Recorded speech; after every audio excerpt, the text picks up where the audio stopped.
Bandwidth for changelog is provided by Fastly. Learn more at fastly.com. Error monitoring is provided by Rollbar. Check them out at rollbar.com.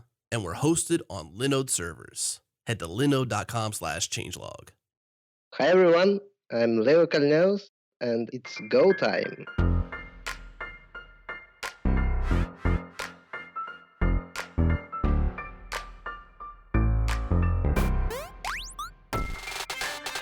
It's Go Time, a weekly podcast where we discuss interesting topics around the Go programming language, the community, and everything in between. If you currently write Go or aspire to, this is the show for you.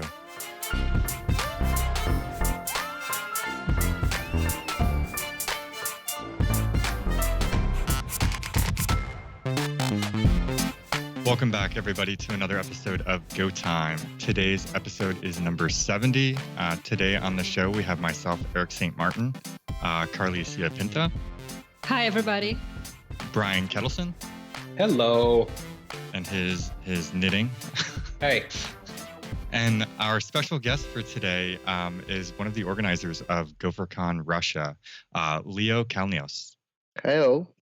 So do you want to give the listeners maybe just a brief history of kind of you and what you do and the length of time you've been in the Go community? So, okay. I used to be a Go developer 2 years ago. And after that, I started my developer relations work. So now I work at DataArt as Chief Community Manager. So also my story about community started 3 years ago when I started Gopher's community in Novosibirsk in far, far away Siberia, probably in the middle of nowhere. So I built it from the scratch, and do you know Yandex? Yes. Russian Google, So our first meeting was in their office, and we had about 100 people there. Nice. That's really big. So how big is Novosibirsk in terms of people? So it's more than 1.5 million people there. Wow. So it's the third city in terms of population in Russia. Okay. Yeah. So after that, I started to work on different communities, technical communities in Novosibirsk. So now I lead Google developer group there, and we have several series of technical meetups. We have meetups about Golang, we have meetups about Android, we have meetups about DevOps, and so on so far. Also, we have one big conference there called DevFest Siberia. We started to organize this conference probably 2 years ago, yes. And we even had Dave Cheney last year in Siberia. Can you imagine that? I can't imagine anybody so furious, so far, and so cold. Now, can you tell us a little bit about Siberia? Because, in America, the only thing that most people know about Siberia is that it's where people get sent for punishment. And I don't think that's accurate. Can you tell us, what Siberia is really like? Is it really always cold? Yeah, exactly. I need to know that. No, it's not always cold. In summer, we have temperature like plus 30 Celsius degrees. Well, that's hot. And right now, it's about minus 12, I think. That's cold. Yeah. That's very cold. But right now I'm in St. Petersburg. So I moved from Novosibirsk last year. And today in St. Petersburg, it's minus 20 Celsius degrees. Oh, wow. Yeah. Now St. Petersburg is on the western side of Russia, right? Yeah, right. Okay. So I just wanted to clarify that minus 20 is minus 4 Fahrenheit, and 30 degrees Celsius, it's 86 degrees Fahrenheit. So that's not bad. But is it like for a day, or is it like for the whole summer? It's for the day. One day of the summer is that hot, and the other days are cold? No. No, so it's quite usual weather in the summer. Yes. Okay. Just to clarify. That sounds like a nice normal climate. Yeah. Good. Yeah, also in Novosibirsk, We have a lot of research institutes, more than 30, I think. And all of them are located in special place called Akademgorodok. So yeah, it's a very scientific place. It sounds very awesome. It sounds like a technical center of awesomeness. Well, I can't imagine anything of you that you said to be truthful. Starting with you got 100 people to show up at your first meetup. It's amazing. That's wild. Most That is meetups good. never get that big. Yeah. So now I'm triply glad that you're here because you're going to I'm just looking forward to knowing more about Siberia and the community there. Sounds really exciting. Is there generally quite a few Go developers in that area? Like, is Go a really popular language for a lot of companies there? Yes. Right now we have a lot of companies that use Go in production, but 3 years ago there were a few companies there, maybe one or two. So it was very hard to collect all these people. Most of them were just interested in the topic, and probably had only 10 Go developers there at the audience. Yep. So you did a great job. Yeah, I'm curious. Absolutely. I'm curious. So when people decide they want to learn Go in your community, tell me again, when was this first meetup you had? And so do people go to meetups? Do they get together? Do they have workshops? What are the resources available to them? Because here in the US and even in Europe, there are conferences and there's the Slack accounts. And are people on Slack? Do you have your own Russian Slack communication? How do you connect to each other? We have Russian-speaking Gopher Slack with more than 2,000 people, I think. Oh, that's cool. Also, we have our own Russian-speaking podcast called Golang Show. And we will be happy to record episode with Brian in Moscow. Yay! Quite soon. Yes. Very soon. So be prepared. Yes. And that's going to be big because I'm going to announce a huge secret in my talk in Moscow. Huge. What is the secret? Well, it's a secret. I can't tell you. Nice try, though. Thank you. But it's huge. Yeah. It's just the two of us right here. Nobody will ever know. Yeah. Also, we have. Do you know Telegram? Yeah. Yes. Yeah. Also, we have 2 chats there. That's a phone app for people who don't know. Yeah, it's like WhatsApp. Yeah. But much better. Yeah. Yeah. No, we old people like me, I don't know what that is. I'm still trying to figure out Snapstagram. Instagram. That's what I call it, just to make my daughter mad. Are you playing on Snapstagram again? Shut up, Dad. By the way, we tried to organize GopherCon Russia last year, but we were not good enough. So it's our second try. Well, it's going to be awesome this year.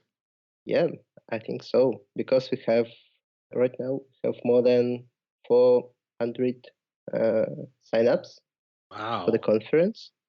Yep. And have, I think, 20 amazing speakers.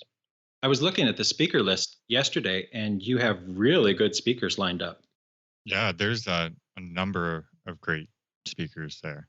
And half of Microsoft. Yeah.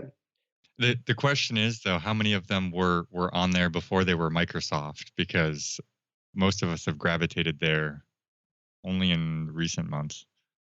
That's true. Yeah, that's true.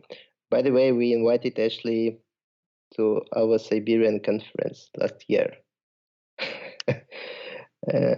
But we had some problems with business tickets to Russia because the cost is too high. Yeah. It is very expensive. I just bought my plane tickets, and I could buy a car for how much I spent on my plane tickets.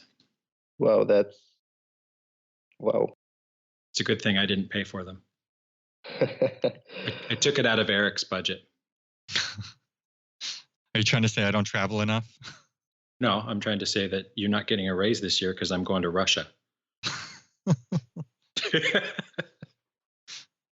You better make sure he has a good trip. So this is going to be the first GopherCon Russia.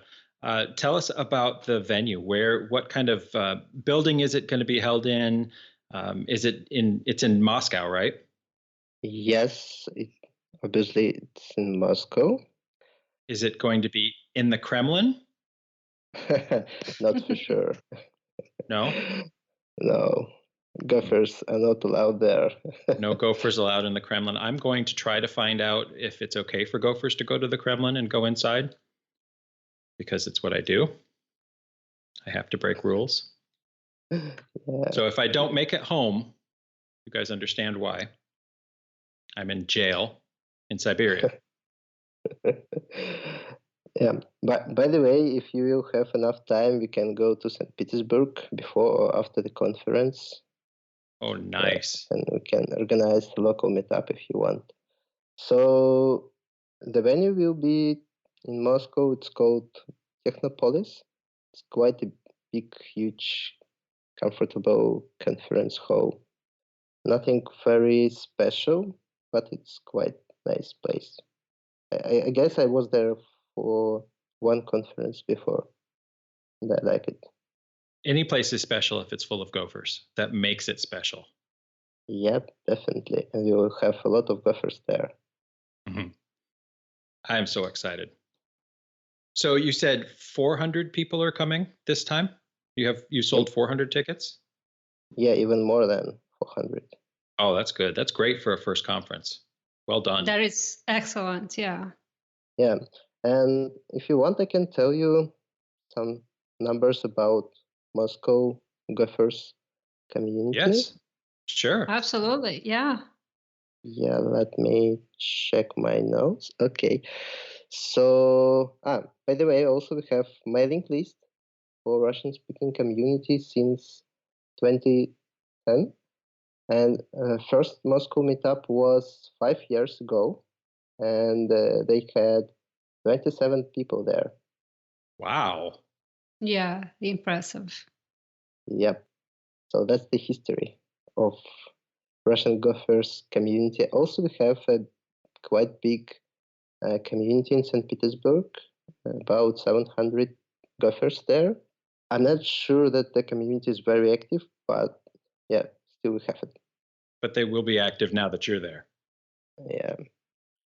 Before I forget, it doesn't have to be right now, but I want to make sure that you give us the link to at least some of the meetups, and link to how people can get invites to your Gopher Slack account. And also another thing that I wanted to add is like if there is any general Twitter accounts that people can follow or Facebook groups and information on how to get on Telegram, so we can have it for posterity on the show notes, okay? Okay, sure. I will send it.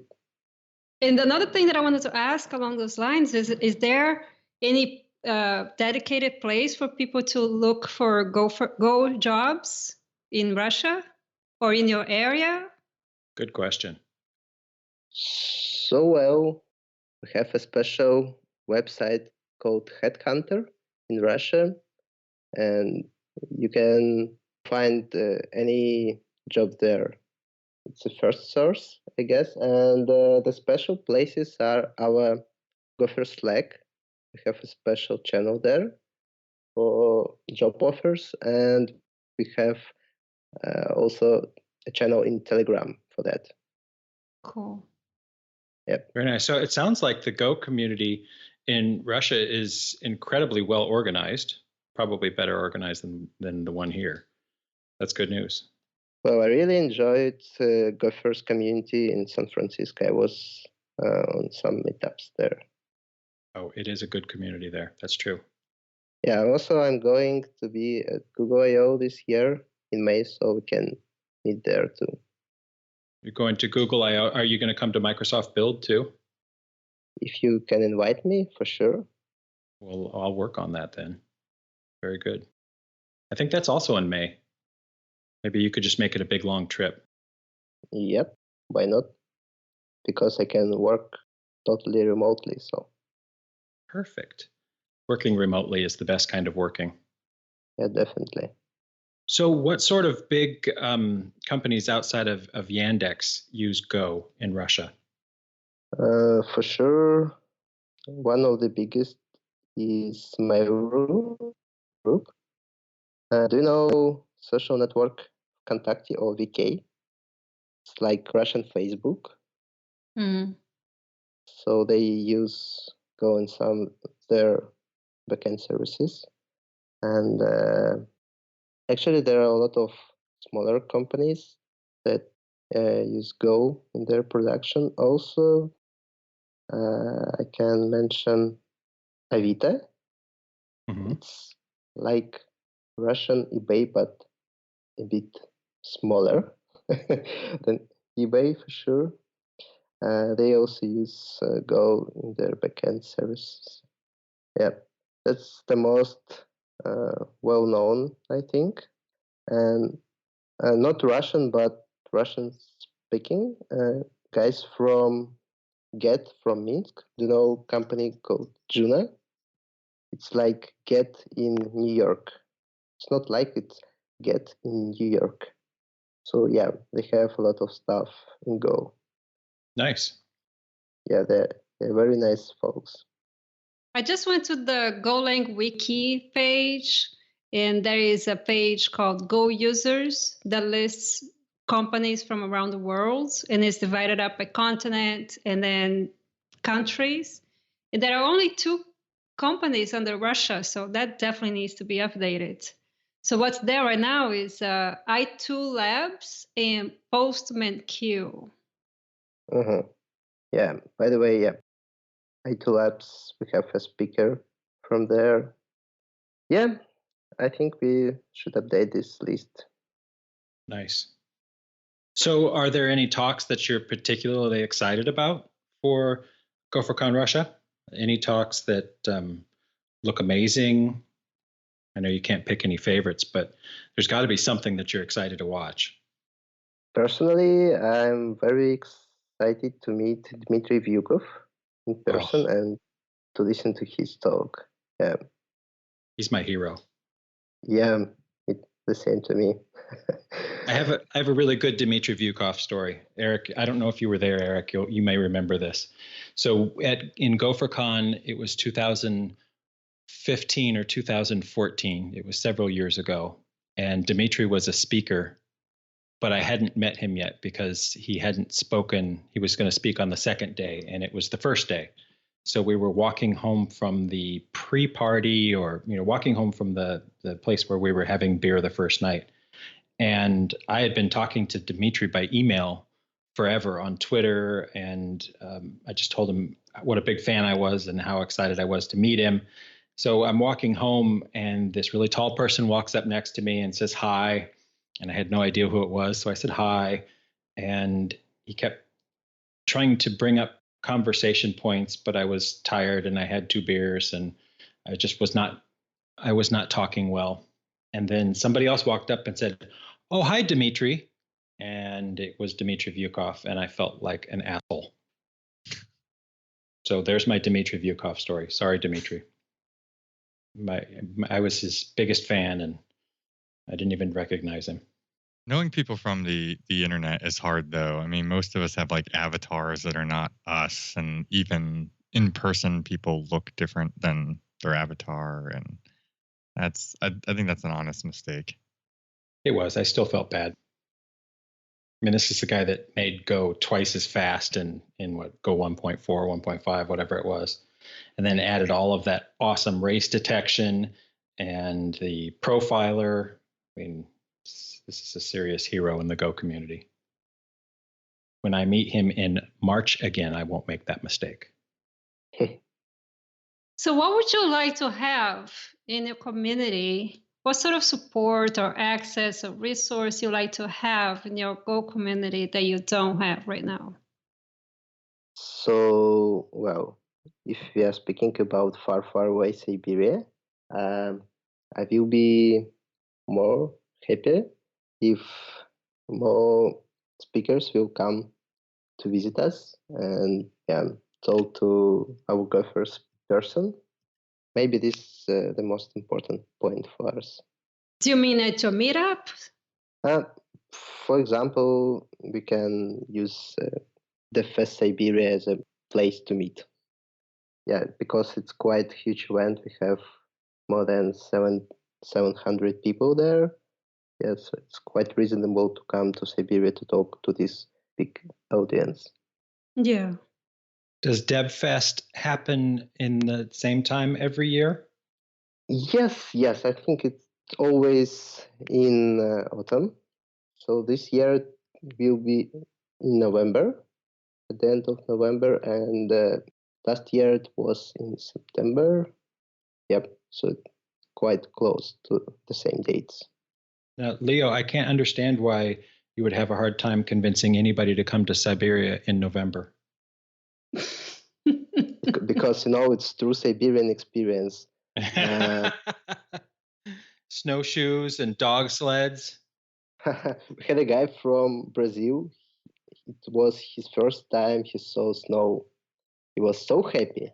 And at our first time, weather was like minus 40 Celsius degrees. Oh, gosh. So really true Siberian experience. Yeah, and we have speakers from 12 different countries. No, it really truly must be an experience. It's not, even for people who have seen snow, it must be so different. I can't even imagine. I would love to go. Yeah, so we can talk about that later. Let's go, Kalneus. You and me, we're going to DevFest in November in Siberia. Let's do it. Let's do it, Brian. Let's plan. All right. Oh my gosh. I need to... I need to knit more hats. Yeah. We can plan everything in May. Okay. It's a plan. So what has been the hardest part about organizing a conference for you? What's been really difficult? To keep everything in mind, probably at the last dates, because usually something goes wrong at the end. I don't know. Always something goes wrong. Yeah, right. But I really enjoy to work on community-driven events because they're quite different from commercial-based conferences. When I relocated to St. Petersburg, I found that there are a lot of cool conferences in Moscow and in St. Petersburg, but they're pretty expensive for the developers. So they cost like maybe $500 per ticket. It's quite high price, even one-day conference. So I'm very proud that we have GopherCon Russia as a community-driven event. That's excellent. It's the community that makes Go amazing. Everywhere around the world, it's the community. Yeah. Absolutely. Yeah, by the way, I think Go communities is the most friendly community I've ever seen. I agree. I hear that all the time. So how many organizers are there for GopherCon Russia? There's you and a few others, right? Yeah, it's me, Alex. Alex is organizer of Moscow Gopher community. Mm-hmm. And we have Yelena. She's responsible for the organizing stuff. And me and Alex, we more about speakers, program, and so on. So do you want to say hi to them on the air? Yeah, I hope they're listening to me. So hi, guys. Of course they're listening. They're shouting and screaming and rooting for you right now. I think so. But Leo told us before the show that he was doing all the work and that they weren't doing any. So I hope he doesn't get in any trouble. I'm just teasing. Yeah. And yeah, by the way, we have one cool speaker I would like to highlight. Elena Garkhovats. She's originally from Siberia, from Novosibirsk, and she also did a great work for our community. She was leading a workshop for several months about Go programming languages there on behalf of WTM group. It was very cool. That's awesome. That name sounds really familiar too. Well, we talked about having her on the show. Okay, that's why. Yeah. Yeah, she's very active now. She lives in Berlin, in Germany. What do you think, Leo? Should we have her on the show? Yeah, definitely. Definitely, right? I agree. So what kind of projects in Go are you most excited about, Leo? So, well, personally, I'm really excited about GoBot and GoCV stuff. Nice. Yeah, but right now I don't write a lot in Go, so I do some automation in Go or in Python from time to time. Yeah, so that's probably why I'm so excited about these projects, because I'm trying to do some pet projects with it and with some hardware I have at home. So it's my small hobby. I think that's a universal thing. Everybody who does Go in any way has tried GoBot or played with GoBot in some way or another. It's one of the most fun projects out there. We love Ron so much. Yep, it's quite nice, quite handy stuff. That's not true. I have not played with GoBot. You should Okay, try. not everybody.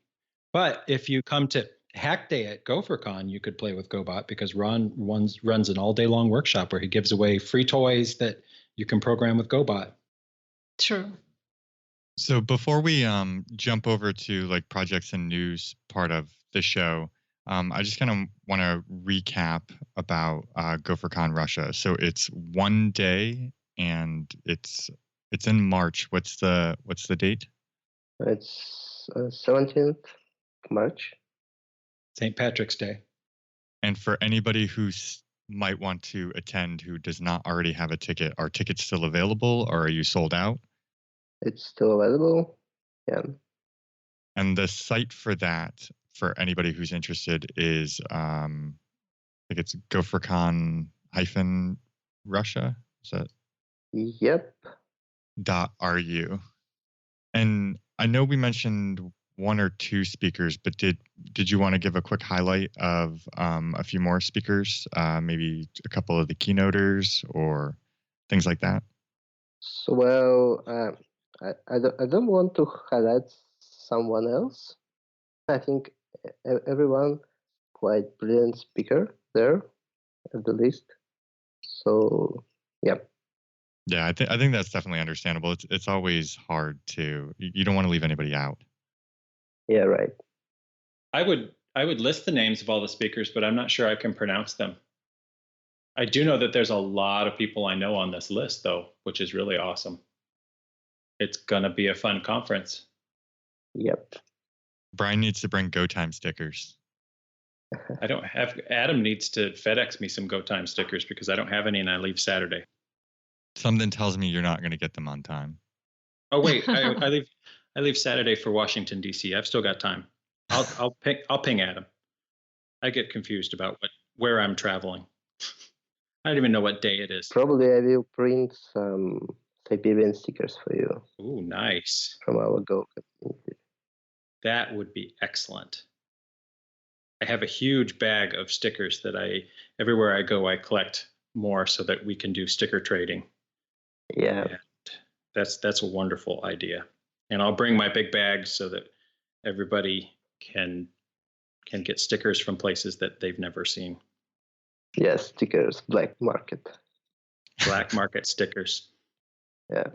That reminds me of an article I read, which is completely unrelated to Go, about black market records in Russia in the 60s or 70s, maybe it was the 50s, where they used old X-ray pictures to make records, phonographs of music. Interesting. So they melted it down and. No, they didn't even melt them down. They just pressed the records directly into old X-rays. So there's collections of these records where it's like somebody's broken foot and it's Elvis. It's so cool. I'll have to dig up a link to it. But it was because that music was not legal, so it was an underground scene where they just found these old X-rays and used the old X-rays to make record pressings. People are creative. Like, I wish I had that kind of creativity to think of that. Like, here, I'm just going to use X-rays, Why not? Kind of awesome. Okay, so does everybody want to move into projects and news? Yes. Yeah. All right. So let's go. I'll mention one thing quickly before moving on to the one that's going to take much longer. Last week's episode, we talked about Vigo, and there's been, I think, 2 more posts in that series. We talked about them coming out. They are out. So if you haven't read the additional posts in that series by Russ Cox, we'll link to them in the show notes. The second item to talk about is, it was 3 days ago, the results for the 2017 Go survey came out, which was really interesting. What was interesting about it? I haven't read it yet. So the link is in the show notes, but it was actually, there's been a huge shift in the number of people who basically say like they program Go outside of work or they do it at work. They basically swapped. 2016, I think 66% of people or something like that. The top answer was I program and go outside of work, and now at work seems to be the thing. Some of the other stuff I found interesting was actually the rankings based on language expertise and preferences. I expected to see, obviously Go is the top one in the list, but I expected to see a lot more like Python and Ruby and JavaScript. I didn't expect to see, Java and C and C++ up there. This is, in order of preference, but these languages have been around longer. So I think it's somewhat of an indicator of the communities that people are coming from when adopting Go. That'd be my assumption, right? If I had to answer my preference list, it would probably be Go first and then the language I came from. Yeah, that's a good assumption, I think. Some of the other things that were interesting was, I need to find it on the list, but it was kind of asked how long people have been doing Go for, and that seems to be getting much bigger. Last year, I think CLI programs were the top thing that people use Go to write, and now it seems to be API and RPC services. And I need to find it on here, but another thing that surprised me was there is an answer, web services that return HTML. That actually ranks higher than agents and daemons, libraries and frameworks, data processing pipelines. I didn't expect there to be as much there for web, because a lot of people are already using things like, Node and Django and Rails and things like that. I was actually surprised to see that. I'm confused. Is that web servers that return HTML, or is that like just web apps? Yeah. So the answer itself said web services, and in parentheses said returning HTML. So, I would probably think of that as something that actually serves the HTML, not like a backend service that delivers JSON to a front end.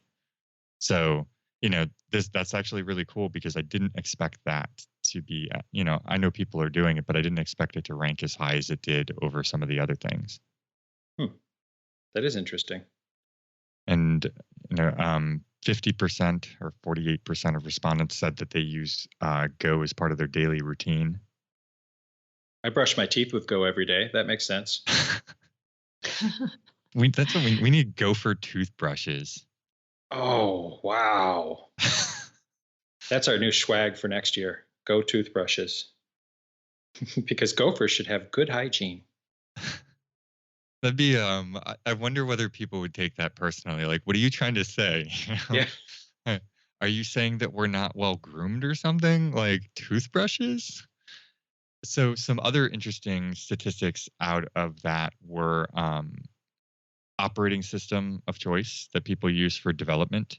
64% said Linux, 49% Mac, and 18% Windows. For some reason, I actually anticipated Mac being over Linux. I know a lot of us are Linux lovers for, obviously writing our services against, but, I still see mostly Macs and things like that for people using it. I don't know if I believe that unless unless they're talking about Vagrant or virtual machines, because every conference I go to, it's a sea of MacBook Pros. There's no Linux machines out there. I think there's something wrong with that. Maybe the Linux people don't like going to conferences. Fair. I actually, or maybe you know what? Maybe they bring their Macs because they're afraid of not fitting in. No, actually, I mean, if you think about it, I fall into that category really, really well, right? I develop exclusively on Linux. I have my Linux workstation and I have a Linux laptop I write code on, but I do all my admin stuff, social media, video chats and email and all that stuff. My to-do lists and stuff are all on my Mac. So when I travel, I bring my Mac. That's true. Good point.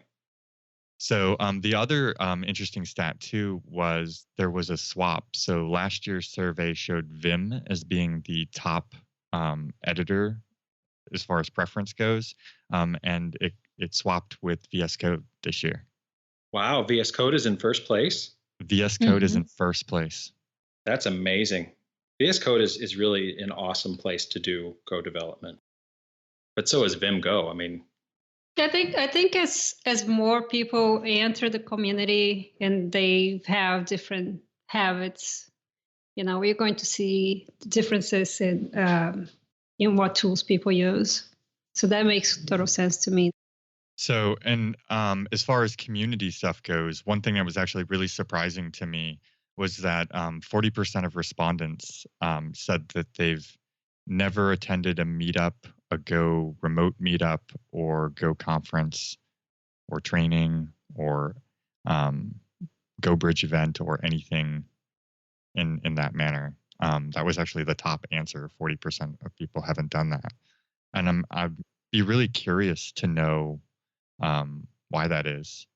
Is it not having the opportunity to do so, or they feel they can learn enough through video content and blog posts and things like that.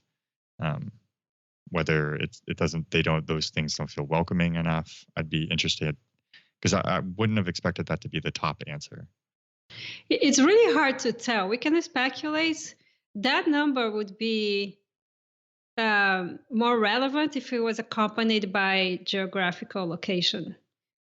True. Because, right, it makes such a big difference. So if someone in San Francisco said, "Oh, I'm doing Go, but I haven't attended anything," then we should be like, "Oh, we need to do better," because the resources are there. People don't know what is going on.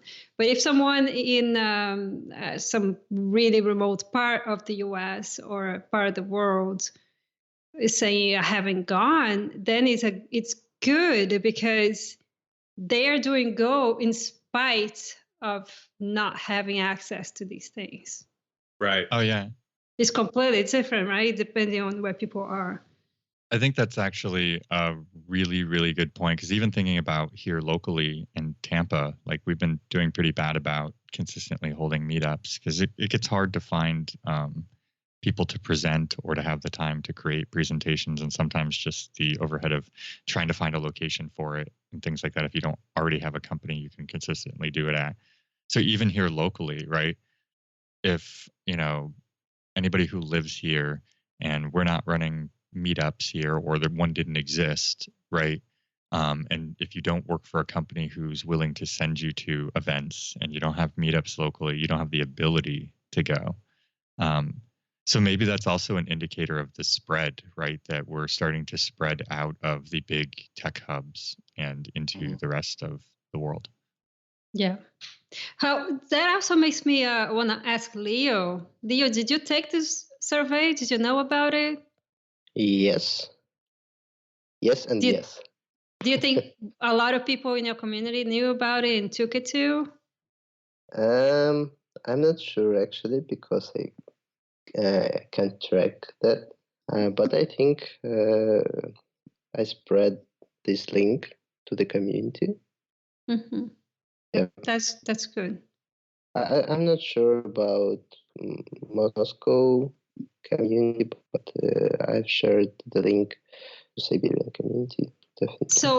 So Russian is showing up as 3% of the respondents. Well, maybe. That's good. So just as a comparison, Brazil, which is also a big country, is showing up as 2%. Yeah. India is showing up as 2%, and India's been having a Go conference for a while now. Yeah, that's very good. Where does China rank? It's 2%. Interesting. You know, a lot of this could be language barrier too. Oh yeah, I mean, we don't share the same mediums for getting news and being made aware of these things and all of that too. So it's always really hard to actually use it as, you know, final statistics, you know, and anything less than kind of a gauge. I mean, even when we do a survey for GopherCon, I mean, it's I forget what the percentage of people is, but it's certainly less than 50% of people ever fill out the survey. That's true. Leo, I forgot a very important question that I need to ask you. Vim or Emacs? Oh, geez. Huh? Sorry? Do you use Vim or Emacs? I use Vim. Tabs or spaces? No. Oh, gosh. Very good. Leo uses Vim. We're good. It's all good. He uses One Vim. thing that I wanted to mention too from the survey, I don't know if Eric was going to get to it. If so, sorry, Eric, I'm cutting ahead of you. Is in the community aspect, the answer to "I feel welcome in the Go community" last year, the disagreement was 15-1. Sorry, the agreement to disagree. Yeah, that wasn't going to sound right. The agreement to disagreement ratio last year was 15-1, and this year the agreement increased to 25-1. So that's pretty cool. That is very that's good. awesome. We're making people feel more welcome. Yeah. So I think the last thing that I can think of offhand, this is a really long thing, and it's an interesting read for anybody who actually wants to get into all the details outside of kind of the ones I've pointed out now. The two primary things that were kind of conveyed in the problems people see with Go or why they're not using it were lack of generics and dependency management. So that actually talks about they're going to try to focus on those two issues in 2018. Nice. I don't want generics. I can't think of anything else in there offhand that I thought were interesting. But 100% of the people surveyed said that Go Time was their favorite podcast.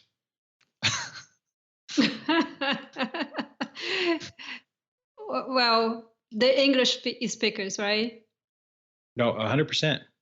All of them said Go Time was their favorite podcast. Even if they came from another place where they had a different podcast, they said Go Time was better.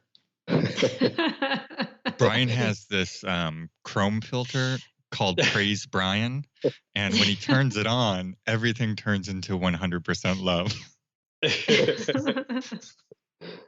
It's like every site he goes to, 100% of the people who use this site love Brian. That'd be an interesting Chrome filter. I'm going to work on that for Donald Trump. It would make you feel good every day, right? Like true. Everywhere you go, the site somewhere in there compliments you. And you just you install it and you just give it your name and done. Sell it for $1, you millionaire. Brilliant. I get my commission because it's my idea, though. Sure, you can have a penny out of every dollar. I'll take it.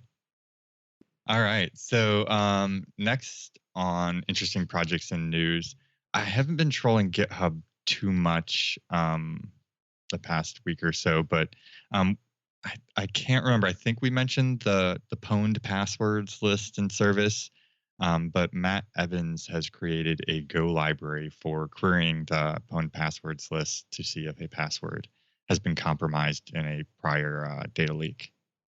That's excellent. Which reminds me of the dating app that lets you enter your password to find other people that have the same password for dating, which makes so much sense. How? Think about the number of people who still use like password and 1, 2, 3, 4, though. Like you'd end up with a ton of matches. Well, that's why they're perfect for each other. If you're using password 1, 2, 3, then you guys were meant to be. Just grab the first. You just grab the first one. You cannot go wrong. Right. First one on the list that pops up. That's it.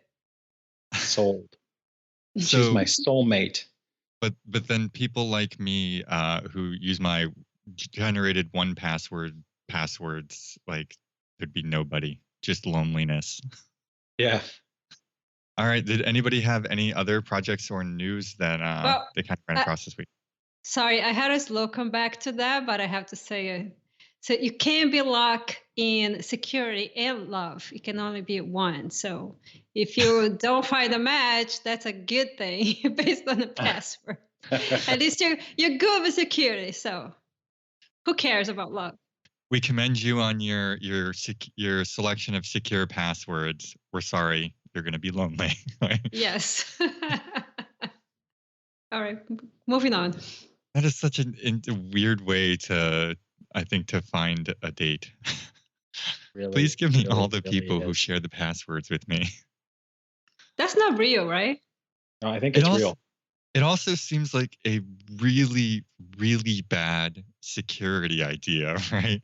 Like, oh, this match shares the same password as you. Now you go find all the sites and you have somebody's name and knowing that they have that password. That's perfect. Maybe it's just a great big phishing experiment.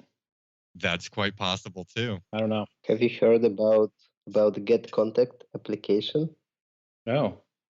So it's an application. You sign up and it collects all your contacts from address book, and you can search for any phone numbers and find the name of the person. So the fun story here is, for example, you can find out how other people wrote down in their address book. It's very fun. I can send you the name.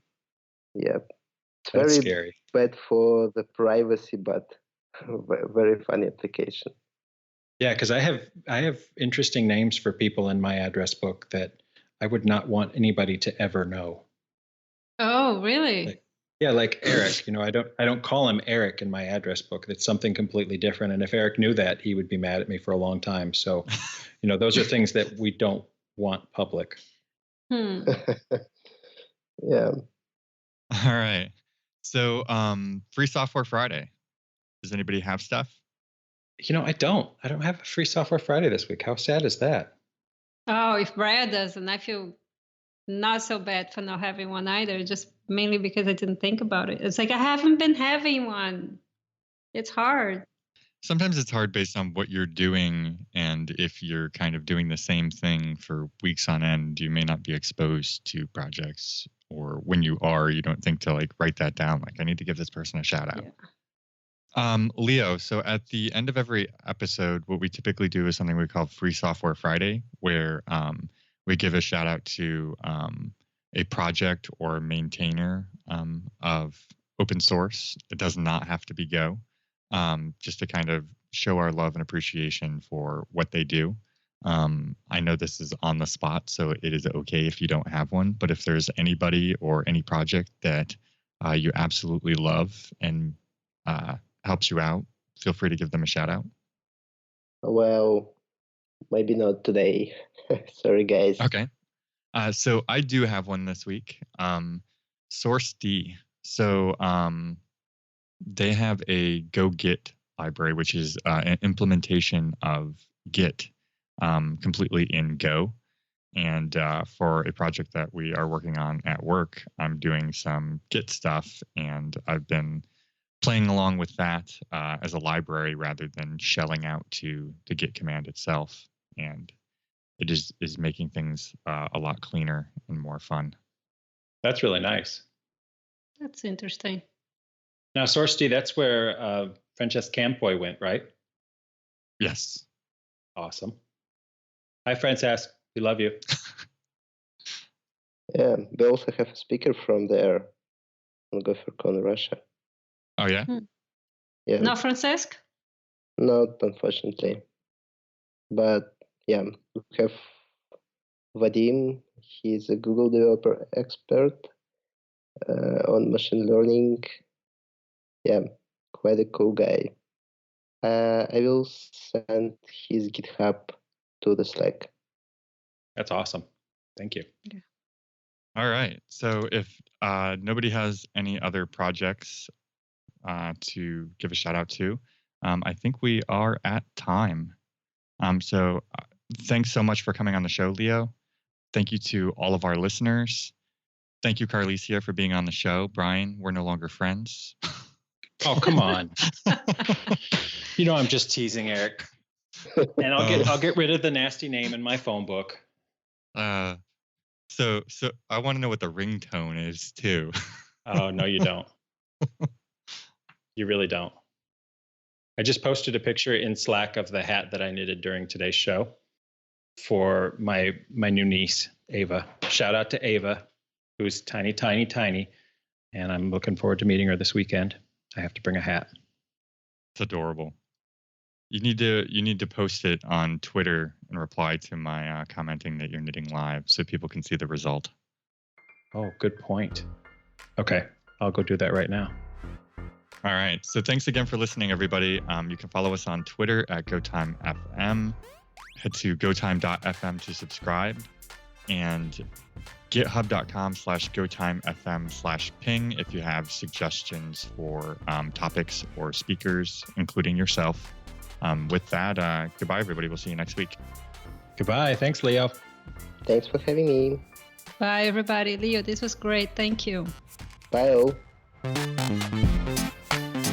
All right, that's it for this episode of Go Time. Tune in live on Thursdays at 3 p.m. U.S. Eastern at changelog.com/live. Join the community and Slack with us in real time during the shows. Head to changelog.com/community. Follow us on Twitter. We're at GoTimeFM. Special thanks to Fastly, our bandwidth partner. Head to fastly.com to learn more. Also, Linode. We host everything we do on Linode servers. Head to linode.com/changelog.